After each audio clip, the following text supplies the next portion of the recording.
تسی مینوں ایک گل دسو، ایک بندہ اگر اہل حدیث ہے وہ دیوبندی ہو جائے یا دیوبندی مسلک کا ہے بریلوی مسلک اختیار کر لے، یا بریلوی مسلک کا ہے دیوبند مسلک اختیار کر لے، یا دیوبند مسلک کا ہے اہل حدیث مسلک اختیار کر لے، کیا کبھی کسی نے کلمہ پڑھا ہے؟ کلمہ کیوں نہیں پڑھاتے؟ وہ ذاکر نائک غیر مذہب کے لوگوں کو کلمہ پڑھاتے ہیں مسلمان کرنے کے لیے، یہ جو مسلک تبدیل کرتے ہیں ان کو کلمہ کیوں نہیں پڑھایا جاتا؟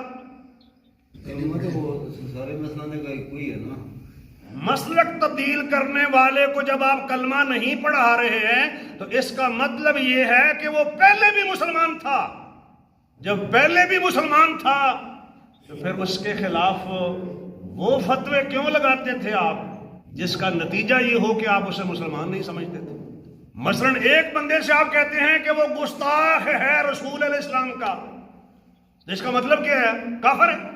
نبی پاک کا گستاخ کافر ہوتا ہے، یہ پکی بات ہے۔ کئی بندے جو ہے نا وہ بڑے متشدد ہوتے ہیں، ان کا ٹارگٹ یہ ہوتا ہے کہ جو میرے مسلک کے ان کو میں نے خوش کرنا ہے، یہ خوش ہوں گے، واہ جی واہ جناب بڑا مسلک دا شیر ہے، اپنے اپنے بندوں کو خوش کرنے کے لیے اس قسم کی تقریر کریں گے جس سے وہ خوش ہوں گے، پیسے اچھے دیں گے، آئندہ بھی بلائیں گے۔ آج جناب علامہ صاحب آئے سن، انہاں جناب پھٹے کھیڑ دیتے سن، چھوڑے لا دیتے سن، موچے پا دیتے سن۔ جڑے نبی نے وہ اس طرح کرتے رہے، امت کا درد لے کر خیر خائی کے جذبے سے لوگوں کو دین کی بات بتاتے تھے۔ آپ بتا دیں جو مانتا ہے مان لے، نہیں مانتا نہ مانے۔